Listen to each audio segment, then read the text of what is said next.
Hello and welcome to the Tough Cover Podcast, episode 24 of the Tough Cover Podcast, right here on the Painted Lines with your host, Mark Henry Jr. Please go follow at the Painted Lines on Twitter and subscribe on YouTube and Twitch to the Painted Lines, and follow me at Mark Henry Jr. _ right there in my handle right there, and follow the pod at Tough Cover Pod on Twitter.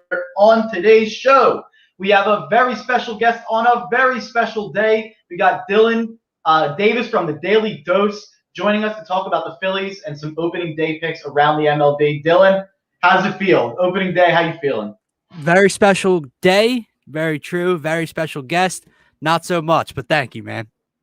No, you're always special right here on the Tough Cover Podcast when you're joining the Tough Cover Click. And right here, before we get started, talking picks, talking Phillies. We're going to start it off talking Phillies, then go around the league a little bit more. We have a quick word from our sponsors over at XL Media, so hang on tight. Hey, what's up, guys? March Madness is here. The NBA and NHL are both in full swing. Baseball opening day is coming up, while we here at the Painted Lines are devoted to bringing you top-notch content from all the major sports. We are excited to also now give you the opportunity to cash in on all that content and knowledge. If you follow the link below, you will have the opportunity to sign up with BetRivers, an online sportsbook, and get an instant new user deposit match of up to $250. That's free money that you can use and try to turn into more free money. Let's go. Don't sit there and waste all that money. Turn every basket into an otherwise meaningless Cavs-Timberwolves matchup on a random Wednesday in March. That makes it all the more exciting. For betting tips and advice, be sure to check out written content from our top prognosticator, Money Max, on our website at thepaintedlines.com, or check out the Tough Cover Podcast right here on the Painted Lines YouTube channel. You've seen the commercials all over TV and radio, but now is the time. Sign up today with BetRivers using the link below and start cashing in on your love for sports. Using the link below will automatically inform BetRivers that TPL sent you, and you'll get that new user deposit match of up to $250. Don't miss out on this opportunity for some free money, baby. Don't miss out on that opportunity. The link is in the bio, and go check out the Painted Lines on Twitter. I'm sure they're tweeting up a storm about it, so you guys can get it started with MLB opening day. And we're here today to give you some picks, to throw on some BetRivers promos. It's going to be a great season here on the Tough Cover Podcast, talking about baseball lines. I'm happy to have something consistent every day where there's all these lines every single day to bet on. I'm really excited about baseball, way more excited than I ever remember being in the past couple of years. And maybe that has something to do with the optimism I have for the Phillies, which is what we're going to start out talking about today. We have a tough first two series against the NL East division favorites, starting off with Atlanta and then going to New York. How important do you think it is that we get off to a hot start, game one, to get the season off right here, Dylan? I think it's pretty important. It's tough because if you remember correctly, they lost to the Marlins last year on opening day during this weird COVID year with Nola on the bump, and they were still in the playoff mix the entire season. But I think it's important, not just today, but these first two series, just to kind of see early in the year where the Phillies line up. And I'm not saying they got to win both series, but 3-3 minimum again in these 6 games, because if you come out and you're 2-4 or 1-5, you're off to a slow start while these teams make probably up 4 or 5 games on you early in the year.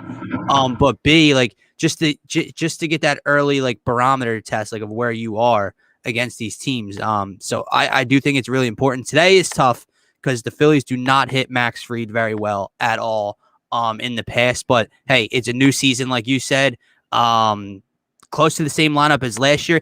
Adam Hazley gets the start against a lefty. What is going on? I didn't see that coming. I thought Roman Quinn was going to be in center field today. So I'm just excited to see what this team looks like this year. Yeah, me too. I'm actually kind of excited to see the Hazley move, in my opinion. I'm not the biggest Adam Hazley guy by any means, but at least I think that this means they view him as the consistent, everyday starting center fielder. at least to start the year. I think it's good to give him that opportunity. At least maybe he'll earn it. Maybe he'll prove some of us wrong who don't really see too much upside in Adam Hazley. I know my buddy Pat Moran is not too big on him, but he thinks that this means that he's going to be an everyday center fielder for the Phillies if they're putting him in there against the lefty on day one. I think that means that he's going to be the center fielder to start the year. I do think that they might have a move to make when it comes to the deadline, or if Moniak can come up later on and hopefully be the guy that we took first overall for him to be. So I do think center fielder is that position that's going to be in flux all year. He can come out and play like some people think he can, or it seems like Joe Girardi seems like he thinks he can. That would take some of that limbo out of the center field position, and having an everyday guy there would be awesome. Dives has a comment here. Let's see if I can pull it up. Such an amazing day, guys. Got you guys on the computer and Godzilla versus Kong on the TV. Let's go, Phil. Says Godzilla versus Kong. Dylan, are you a Godzilla guy or are you Godzilla? I'm a Kong guy. Oh yeah, I'm a Kong guy as well. I'll go Kong all day long. You're so uncultured, bro. Kevin Cronin's been commenting on my videos for weeks now, saying "Go Phils, let's go." Yes, so I know sir. that guy's happy. Finally there. The opening day. Let's go, Kevin. Hell yeah, we got it. We're finally here. We made it through the long winter. Winter was long. Yeah. We finally made it to spring. We got some fans in the stadium. It should be a good time. Dodge has a good question here. Who do you think finishes with the most saves on the Phillies this season? I'll go with you first. Oh boy, we're starting down this rabbit hole. Okay. So as we all know, Hector Neris was named the closer to start the season. I think that was a move to just look. Girardi's big on defining roles, especially with his staff and in the bullpen. And I think this was a move to say, hey, here's the ball, Hector. You know your role to start the year. If it works, fantastic. If it doesn't, then I think the ball goes to Archie Bradley. I'm going to say that Archie Bradley finishes the year with the most saves. We delayed there, Mark?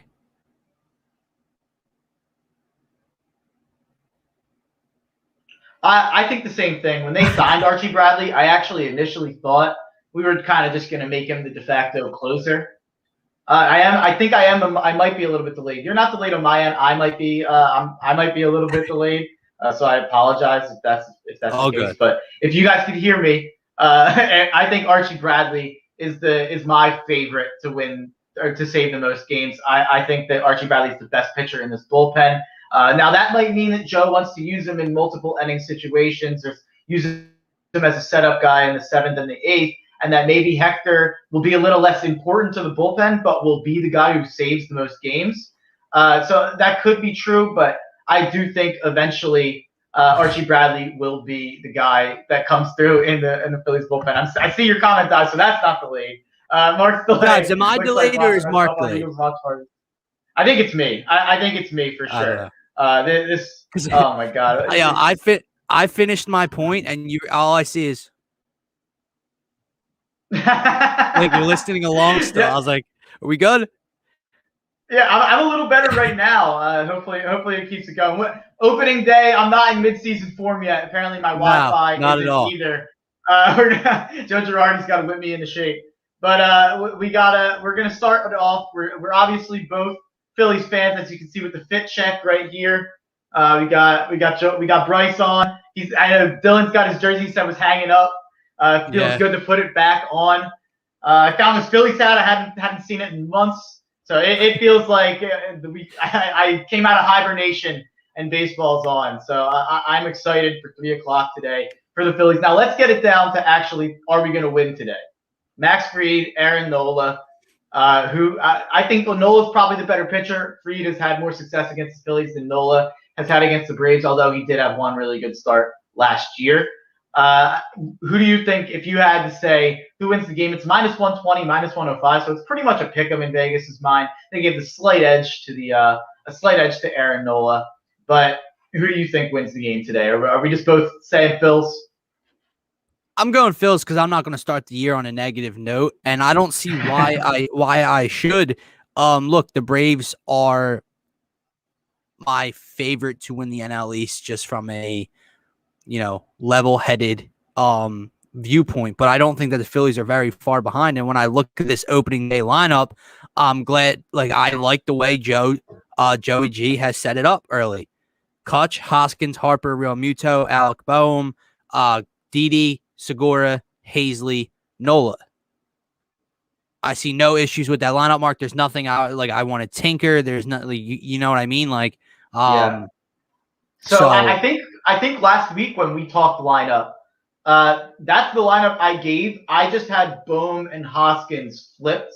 I had Boehm in the 2-hole and Hoskins in the 5-hole. I'm perfectly fine with Reese as an OBP machine batting second. I think fifth is a little more conducive to trying to get his power back up, and I do think that his power would fit a little bit more that 5-hole than Boehm. But Boehm, I mean, we're talking about it in our TPL Discord today. Yeah. Boehm could have a power surge and could be the perfect 5-hole hitter, like a Jason Worth type. And I know that comparison has been out there in the past. So especially I think that Boehm at 5 could make a ton of sense. Especially when Didi is batting 6 behind him, because we've seen Didi's power at Citizens Bank Park before, especially with that, 330-foot right foot wall that he was used to at Yankee Stadium. So Didi behind him, like I just like the entire setup. I agree with you. When we talked about this a week or so ago, I just can't get over what the vision was when Harper came here, and that was Harper 3, Reese 4, and that 3-4 combo. And I would do the same thing as you. But I would do Reese in the 4. But like I said, I really don't have any complaints. We'll see how it works out. Reese walks about 100 plus times a year. So like you said, he's an on base machine. So, can't really go wrong there. Yeah, absolutely. I think that it feels good to have that top 6 in my lineup. That honestly, any way we would have sliced it, unless it was something crazy with Bryce at 6, and any way you slice it's not going to kill you. Like, that top 6 is one of the best. I'll tell you what this lineup is, Mark. I'll tell you what it is and why I love it. It's deep. It is one of the deepest lineups in the MLB. People can argue with me all day if they want. There's some that are deeper, but this is a deep ass lineup. Gene Segura is batting 7. Now, I know Gene has been very inconsistent the last year or two with the Phillies, but when Gene's on, he's a walking spray chart. Okay, dude just hits baseballs when he's on. So if Gene's on, if Hazley takes that step, like Girardi's backing him up, like now you're 7 and 8 deep. So we'll see how it plays out. Obviously, it's only opening day. If Adam Hazley homers twice, we can't go crazy, but it'll be a very, very good sign. And yeah, deep ass. That's like the Sixers bench now with George Hill. Am I right? Oh yeah. Hopefully we see that soon, but. Yeah, I think that also another thing Dodge said here. Is there anything sexier than a Phillies baby bloomer in jersey? No, and the best jersey in sports. I'm just happy today. Like I'm just happy and like I'm pumped up. But like baseball is one of the out of the 4 for me, is like the calming one. You know what I mean? Like, okay, yeah, when Harper hits a 430-foot bomb, I'm juiced up and I'm fired up and I'm out of my seat and chair. But like, having baseball on every night, you kind of just relax. You sit back, watch the Phillies, watch whatever. Like, it's very calming. So I'm just in a good ass mood today. Yeah, I got a smile on my face all day. Another thing about baseball that's a little different for me than other sports. With football and with basketball, I would say I'm a bigger NFL fan than I am an Eagles fan. Yeah. I'm a bigger NBA fan than I am a Sixers fan. With baseball, I'm such a way bigger Phillies fan than I am an MLB fan as a whole. So it's a way different excitement. It's like specifically only really for my team. And obviously fantasy baseball has changed that a little bit. But I think that, and betting too, obviously, as we're here on a gambling podcast. You degenerate. Yeah, exactly. But the Phillies are just, it's every year, hope springs eternal. Your record's 0-0. No matter how long ago we made the playoffs, we haven't been there since I was pre-teen. So it's just dude, it's been a while. Actually, I think I was 13. So, but it's been a really, really, really long time. Way too long since we've seen those rally towels in October. And every opening day, no matter what the roster looks like, even when it was looking bleak 5-6 years ago, no matter what opening day it is, you get that hope. Anything can happen. Yeah. The Royals won the World Series 5 years ago out of nowhere. Anything can happen in baseball. More than any other sport. So I think You know where anything can happen, Mark? Where can anything happen? The postseason. Absolutely. And that Absolutely. is the first step. Yeah, it's going to be if this team is able to go on that run to make the postseason for the first time in however 11, 12 years, they are going to be such a beloved team in this city. I agree. It's pretty crazy. I was talking to someone else about it, and it's like Bryce Harper has been here for 2 years. He's been fantastic. He's been everything you could have hoped. But we haven't seen playoff Bryce. Exactly. We haven't seen him on that team that's decent. We haven't seen him on a really good team where he's in the playoff chase, and we're all getting behind Bryce with the last month of the season, like we did back in the day with Ryan Howard. And we haven't had a player like that since we had Ryan Howard. And I think that Bryce Harper, even with the failures of the organization and the team over the last 2 years, he's still the second most beloved guy in the city of Philadelphia, probably. Joel Embiid, yeah. Yeah, right behind Joel. If this team goes on a run, watch out, Joel. I'm just saying, Bryce Harper could be the most beloved guy in this city in the way that Chase Utley was years and years and years ago. Yep, I agree. I think he's right there. Yeah, I think this could be a love affair summer for the city of Philadelphia with this Phillies team. Because even for the for the people that aren't that high on baseball in this city, I feel like they still like Bryce Harper. Exactly. Except for the minority that when I listen to Philly sports talk radio that call in and say that we shouldn't have gave him the contract 2 years ago and he's overpaid and but we're just going to disrespect Darren Ruff like this. Oh man. Shit. Pat Moran was saying where do you think Vince Velasquez's plaque will go on the Wall of Fame in Ashburn Alley when he hangs him up here? In the cellar. In the cellar, below Ashburn Alley. He's been here way too long. Him and Andrew Knapp. I just need. Oh man. Ugh. Whatever. Dude, I can't even believe he survived to make the bullpen. I can't believe it's still happening. He can't keep getting away with this. He does, dude. It's unbelievable. I'm just glad I didn't have to try to have people trying to talk me into Vinny's velo and Vinny's change up in the spring and it's a different Vinny this year. What the best part? George Ryder from the Faithful Fanatics? Mm-hmm. Before last season started, he's talking about the new pitching coach and how Vinny's change up and his movement's different, right? And George is trying to talk us into it. I'm like, George, shut your mouth. I'm not buying into it. He's like, I'm telling you, dude. I'm telling you, right? Do you remember what happened the first series against Miami? How many runs did we score in the first inning? Do you remember that? Or no? That first Miami game, he was the third starter on that Sunday afternoon game. And that was when we all got COVID. He got shelled in the first inning. The Phillies come back and have an insane bottom of the first inning, if you remember correctly, and take the lead or tie it up or whatever.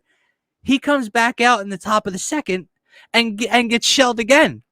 The Phillies come back in the bottom of the second, tie it up or take the lead, and he gets shelled again in the third. I'm like, dude, if this guy pitches another inning for this team, I'm going to run through a brick wall. Yeah, that's how I thought about Hughes out of the bullpen. That guy, God, with his running nonsense to the mound to go get shelled, used to. Oh my God, it used to make my blood boil. Oh my God, Vince Velasquez lost us a game tagging up. Lost us a game tagging up as a pinch runner for second, third, I know I'm dogging him, but he also chucked someone out at home plate from left field before. Okay. Vinny Velo, man, what a career! What a Phillies career he's had. Oh, what a conversation we're having here. What is going on? All right, I think I'm just going with it. Here it is. I told you I'm happy. I'm in a good mood. Phillies are winning today, but I think it's a low-scoring game. All right. It's windy out there. I'm pretty sure it's going to be windy out there. It's not nice weather down in Philadelphia today. I'm thinking 3-2 type of ball game, 4-3 maybe. I'm going Phillies money line. Just to start with my picks. Well, I think we win this game. I think it's going to be like a 5-2 game. I think we win 5-2, 5-3. I know Pat, my buddy, has Phillies team total over 4.5, which could hit. Fried, like we said, we have struggled against Fried. He thinks Fried's a fraud, max fraud, but I don't necessarily think so. I think Fried's a stud. So I think we could struggle with him. Atlanta's bullpen doesn't necessarily scare me. No. That's definitely not a strength for Atlanta. So the faster I think a big key to this game would be getting Fried out as soon as possible and trying to get to that bullpen. And I'm sure that they would say the same thing about Nola and our bullpen. So I think whoever probably gets the starter out first wins. Here's a fun conversation before we get into the rest of MLB. How many inning over under Aaron Nola innings today? 6.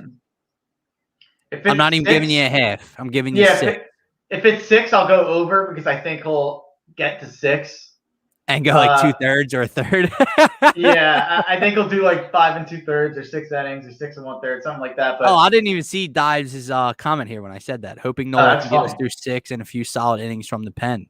Yeah, I would love him. I would love to get him through 7. Wow, this is such a pessimistic view. If Nola goes 4, that's going to be a sad day. If Nola goes, smiles are going to be wiped from our faces. Yeah. Oh man. Yeah, give me a couple weeks. I'll be right there with Eagles underdog on the Phillies pessimism. but for right now, everything is great. We're gonna win 162 games. Yeah, and Aaron Nola's gonna throw a perfect game. and then they'll lose today, and I'll have my 161-1 sign out. Yeah. I think the Phillies win. You got to be confident when Aaron Nola's on the mound. Right. Bryce gets his fans back today.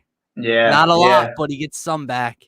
He's looked good. Neither of us put too much into spring training, but like you said before we went on here, he has looked just fantastic in spring training. Man. It's different. Yeah. It's not as violent.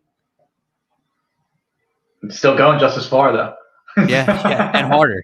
I like Wheeler more ground ball.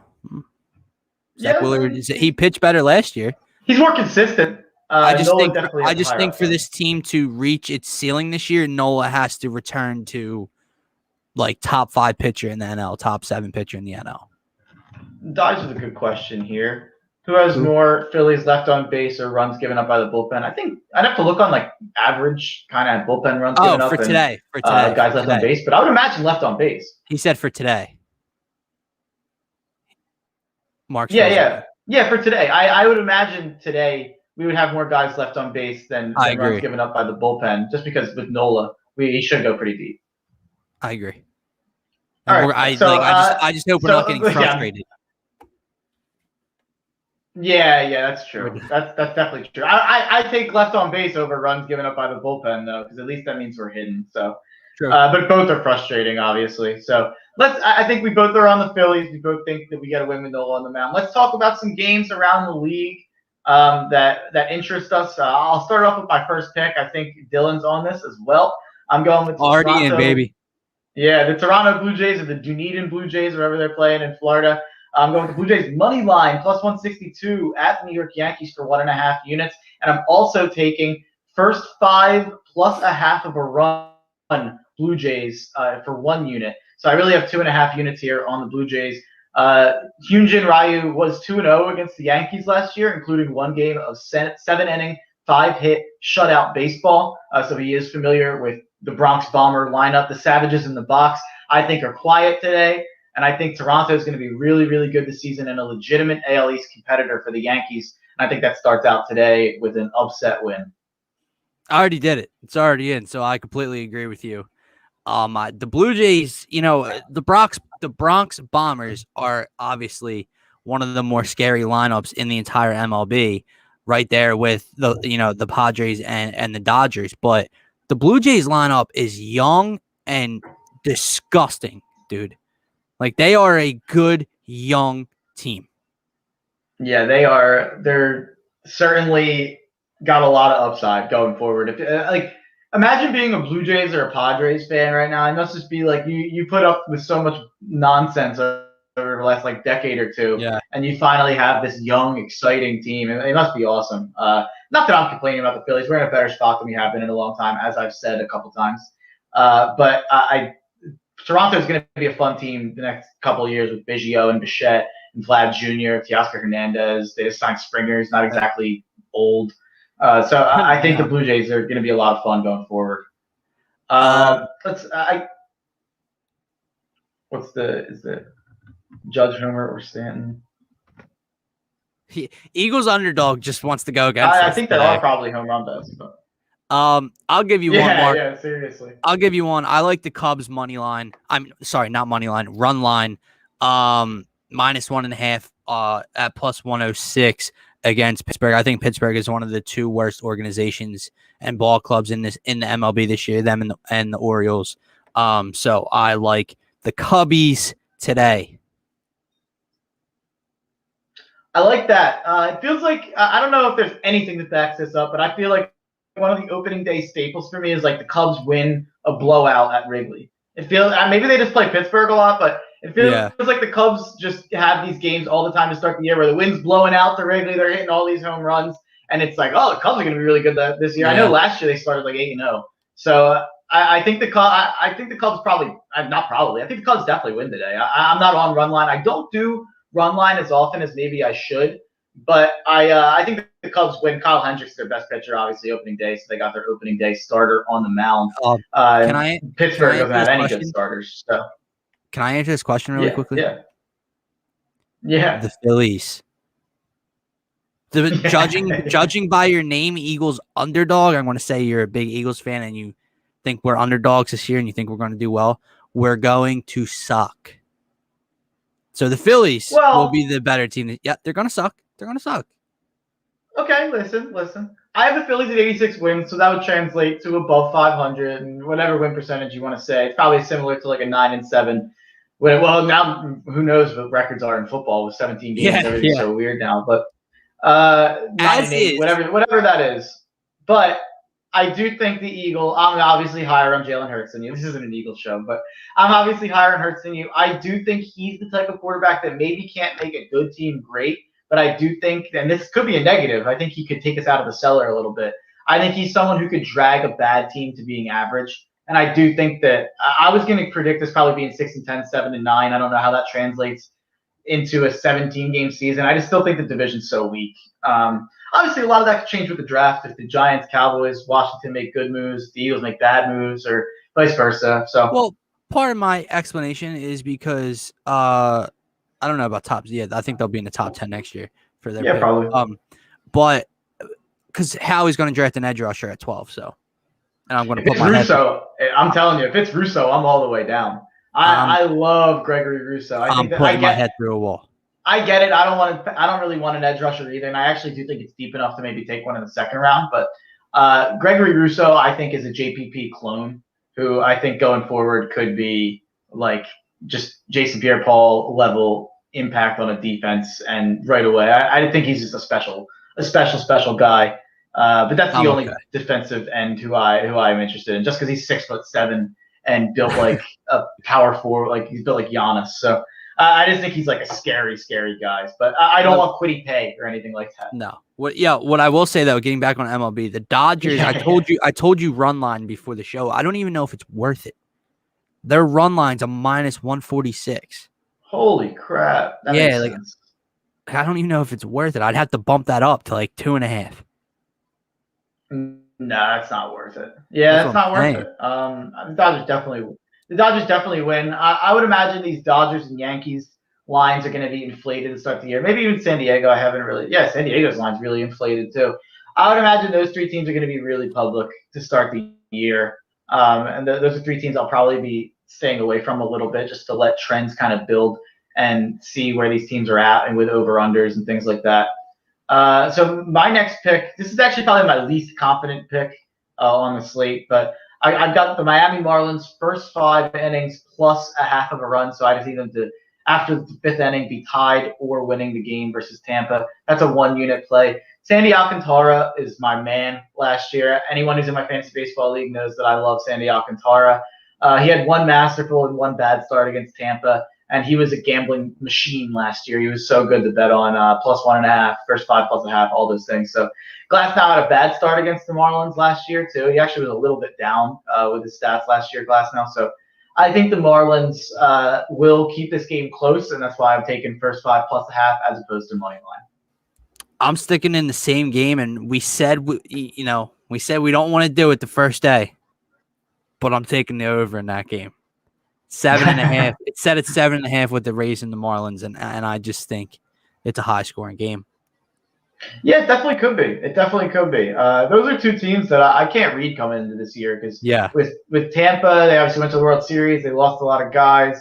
You don't know where they're at. Tampa's such a good organization. They could come out and just be unbelievable.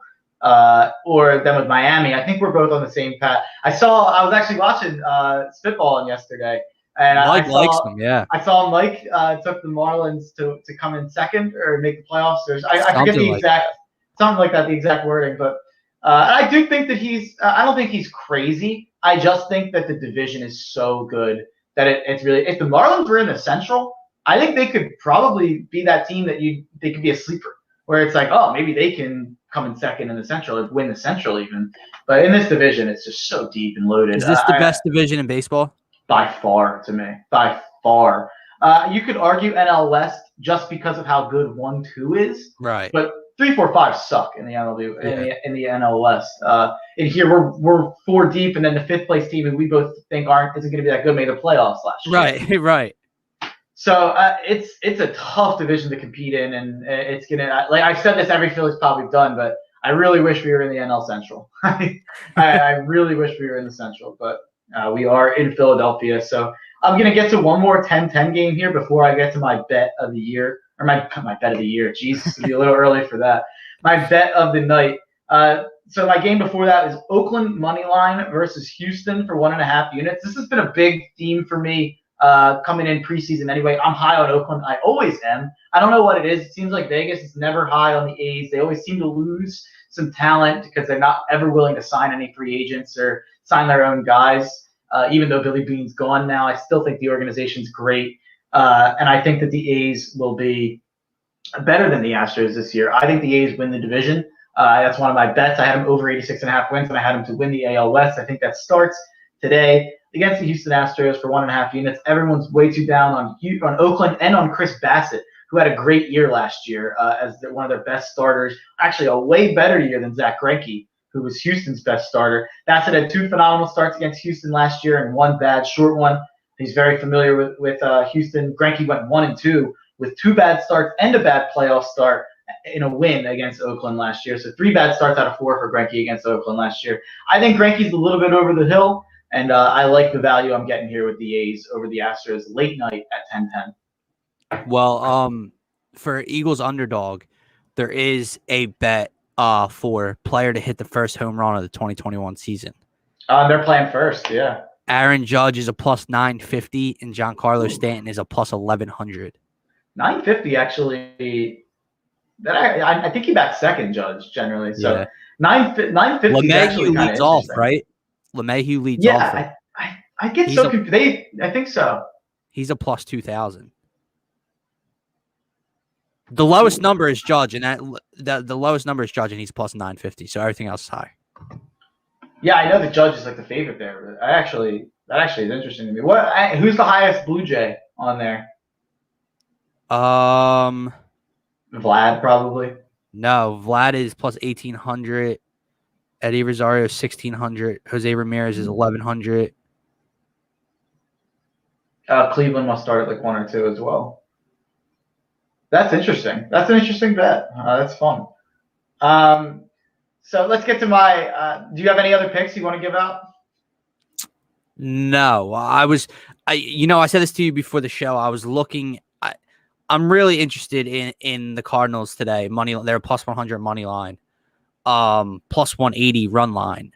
But that's just a tough game for the first day of the year. I don't know if I want to do it or not. So I'm gonna have to see.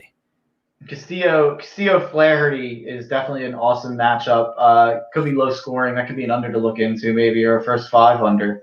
That could be interesting. So before we get to my best bet, Dive, that's a funny comment here. Mark, which member of TPL would have the best odds to win a wiffle ball home run derby? I just know Matt McGinty would have the worst odds because you're looking at Matt McGinty all day. I'm a contact hitter.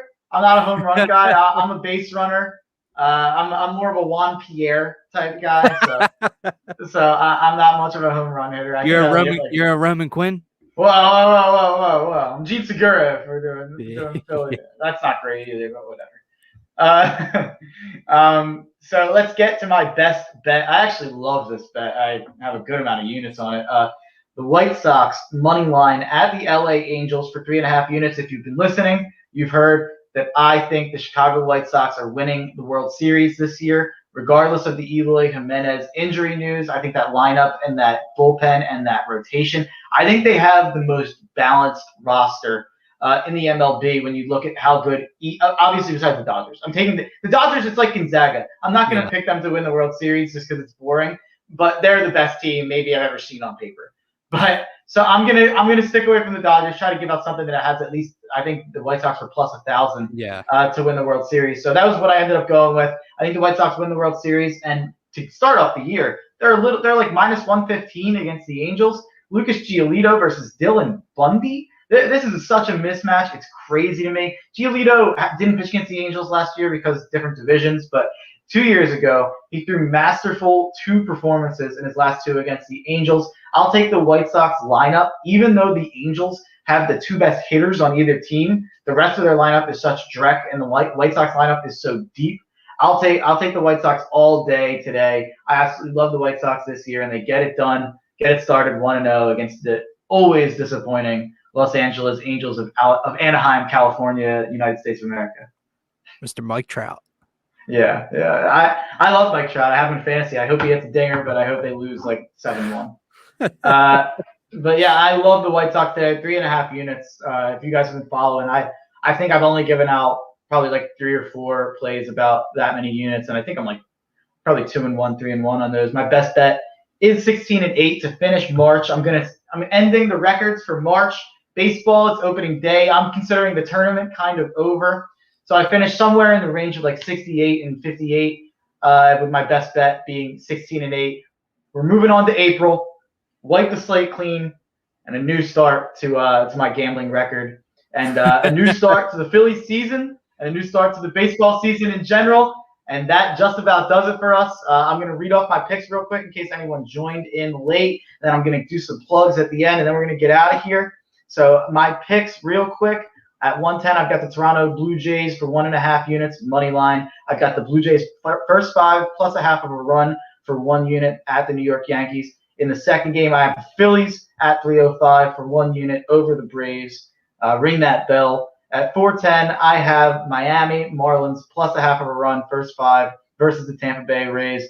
At 10 o'clock, late night, best bet, Chicago White Sox minus 115 at the LA Angels for 3.5 units. And then my last play of the night at 10:10, the A's money line versus the Houston Astros. And that could have been longer. I could have put some basketball picks on there as well. I like the Warriors and the Nuggets too. But I stayed away. You degenerate. I stayed away. But Warriors and Nuggets, I'm just saying, if anyone's out there that's not a big baseball guy, those would be my picks. My dude just read off a CVS receipt list of picks. It's only 6 picks. I'm telling you, it's funny. Since I started putting out my plays, I probably started really putting them out around a year ago. And I used to bet 10 games a day. I used to look for things to bet on. I used to bet 9-10 games a day. I used to have these big parlays. Since I started putting my picks out, I've shortened the swing a little bit down to like 4 to 6 picks a day. This is on the 6th end, so it's a little bigger than usual. But there you go. I'll tell tweet you it out for you guys. The sickest I ever was my hottest streak, and there wasn't anything on except I think it was just during football season. And I was up big, and I was going on and live betting table tennis. at 12:30 in the morning, I was live betting table tennis. And then I was like, what am I doing? Yeah, I've never gotten into anything really crazy. When I was a freshman in college, I had a buddy who was big into horse racing, and he would watch these streams from fucking California, where he's watching these horses, whatever. And I would give him $10, and I'd be like, make your pick, and kind of that's the craziest thing I'd ever do. But I definitely bet on some KBO during COVID. So did I. Yeah, I bet on the Dinos. I remember a bunch during COVID. The NC Dinos. I was betting them about every other day. Yeah, that was a crazy. Oh, I can't believe I forgot about this. I can't believe I've never talked about this on my podcast, any podcast I've ever done. Me and Pat Moran for about 10, 11 years straight have bet the Celebrity All-Star Softball game that they play after the Home Run Derby on ESPN. So here's the fun part about this. They play that game the day before. If me or Pat wanted to, we could easily look up who won the game. Like, it's out there. You could probably look it up online or on Twitter or from the celebrities' tweets or whatever. And no matter what, we figure out a way and we bet on the Celebrity All-Star Softball game every year. And last year, I know COVID took a lot of things from us. COVID really ruined the sports season, but it took nothing more important than me and Pat Moran's Celebrity All-Star Softball bet. It was 10 or 11 years running. You guys are sick. I'm still butthurt about it, and I'm glued to my phone. I have Jeff Passan tweet alerts on so I can find out if they're playing that Celebrity All-Star Softball game this year. I can't believe I forgot about that. Pat, thank you for watching. Thank you for putting that in the stream and reminding me. That's the pinnacle of gambling right there, the Celebrity All-Star Softball game. That is gross. A couple legends here from the Celebrity All-Star Softball game. Jenny Finch is in it every year. I don't think Jenny Finch has anything that she does other than be in this game at this point. And Nelly is the best athlete of all time. Nah. Nelly is an absolute dynamo. Like, he's raking. I've seen him in celebrity bowling tournaments, and he's like the best bowler I've ever seen. Like, Nelly missed his calling. I don't think he did. Yeah, I think he's doing fine. But all right, okay. I think that wraps it up. Yeah. Phillies money line over the Braves. Go out and bet it on BetRivers. Check the link in the description for the promo that'll let BetRivers know that the Painted Line sent you. Dylan, thank you for coming on, man. And plug what you got to plug at the end here for the Daily Dose for the faithful fans for Spitball, and you're a busy man right now. Oh, man. So yeah, go check out the first episode of Spitball and before the Philly season tips off or throws out the first pitch today at 3:05. That's on the Painted Lines YouTube or Twitter account, or Twitch. I had Paul Hudrick on the Daily Dose yesterday, so go check that out. That's on Twitter and Twitch and YouTube as well here on the Painted Lines Network. There is no Daily Dose today or this weekend, but we'll be back Monday with Mondays with Scotty. The Faithful Fanatics could be on tomorrow. So stay tuned here on the Painted Lines, tapped in here wherever. And I got another NFL Eagles show in the works with my man Scotty coming up soon. So stay locked in for that. And you can follow me on Twitter, as you can see on the screen right here. Awesome. Y'all got your daily dose of Dylan right here on the Tough Cover podcast today. So thanks for joining me, Dylan. Thanks, everyone, for being a part of the Tough Cover Click. And enjoy opening day. Feels great to say.